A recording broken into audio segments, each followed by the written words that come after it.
मेरी शादी एक अनपढ़ से हुई थी, जबकि मैं पढ़ी लिखी हूं। मेरा नाम शहजादी है। सच बताऊं तो मेरा ख्वाब था एक पढ़ा लिखा अच्छा कमाने वाला लड़का, लेकिन कुछ मजबूरियों में उमर से शादी कर दी गई।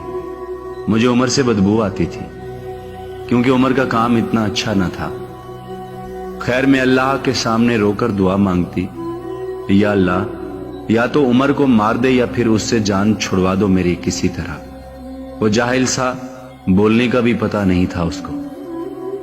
मैं हर बात पे उमर को बेइज्जत कर देती, तनकीद करती, उमर पे गुस्सा करती।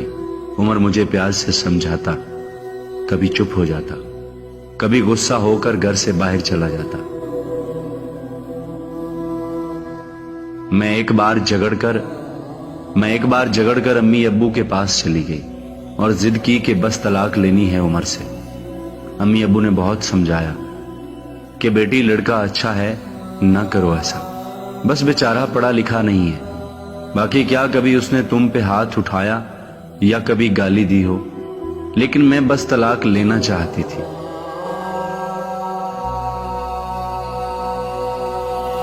मैंने झूठ बोला कि वो खर्चा नहीं देता मुझे। अम्मी अब्बू ने उमर को बुलवा लिया, वो मेरे सामने बैठा था। अम्मी अब्बू कहने लगे, उमर, क्यों भाई, तुम शहजादी को खर्चा क्यों नहीं देते? उमर बाबे से मुखातिब होकर बोला, अंकल जी, जो कमाकर लाता हूं सब अखराजात निकालकर जो बचता है शहजादी के हाथ पे रख देता हूं। मेरे चाचा ताया सब मौजूद थे वहां।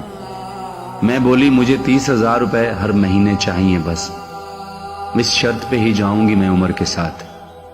उमर खामोश हो गया, सर झुकाए बैठा था। चाचा बोले, हाँ उमर, दे सकते हो खर्चा 30,000। कुछ लम्हे खामोश रहा, फिर मेरी तरफ देखने लगा, लंबी सांस ली, बोला, ठीक है, मैं शहजादी को 30,000 रुपए दूंगा हर महीने। मैंने दिल की गाली दी, कमीने, देखना जीना हराम कर दूंगी तुम्हारा। मैं उमर के साथ चली गई। बिजली, पानी, गैस का बिल, राशन, खाना, सब अखराजात भी थे। उमर से जब भी पूछा क्या काम करते हो तो कहता गवर्नमेंट ऑफिस में काम करता हूं। उसके अलावा न मैंने कभी पूछा ना उन्होंने कभी बताया। खैर, उमर मुझे हर महीने 30,000 रुपए देता रहा। एक दिन मैंने कहा, मुझे आईफोन लेकर दो। मैं बस तंग करना चाहती थी कि उमर मुझे तलाक दे दे। उमर मुस्कुराने लगा, मेरे पांव पकड़े और बोला, शहजादी ले दूंगा, परेशान ना हो, तुम बस मुझे छोड़कर जाने की बात ना किया करो, जो कहोगी करूंगा। मैं कभी खाने में मिर्च डाल देती तो कभी ज्यादा नमक। वो थका हारा काम से आता, खाना खाकर बेहोशी की हालत में सो जाता। न जाने कौन सा काम करता था कि थक जाता था। मैं जितनी नफरत करती थी उस जाहिल से, वो उतनी ही मोहब्बत करता था। मैं एक दिन अपनी दोस्त के साथ कार में शॉपिंग करने जा रही थी, शहर के सबसे महंगे और बड़े मॉल में। जब हम एक बस अड्डे के पास से गुजरे तो मेरी जिंदगी ने जो लम्हा देखा, मैं बेजान हो गई। वो उमर जिसे मैं बहुत नफरत करती थी, जिसको मैं जाहिल अनपढ़ कहती थी, जिसको कभी मैंने प्यार से खाना तक न दिया था, जिसका कभी हाल न पूछा था, जिसे मैं इंसान ही नहीं समझती थी, जिसे मैं कबूल ही नहीं करना चाहती थी। वो उमर सर पे बोझ उठाए किसी का सामान बस पे चढ़ा रहा था। टांगें कांप रही थी, पुराने से कपड़े पहने, पसीने से शराबोर, पांव में टूटी हुई जूती पहनी थी। फारिस सर में मर क्यों ना गई थी, वो मेरे लिए क्या कुछ कर रहा था। इतने में एक शख्स बोला, ओए चल ये सामान उठा और दूसरी बस की छत पे लोड कर।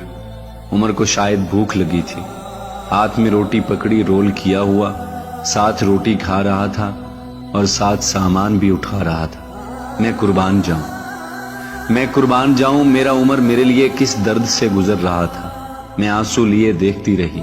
काम खत्म हुआ, वहां साइड पे एक दुकान के सामने जमीन पे बैठ गया।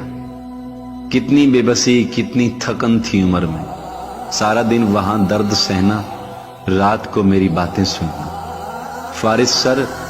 फारिस सर वो हादसा था या अल्लाह की मर्जी, बस मेरा दिल बदल गया। मैं बिन बताए कुछ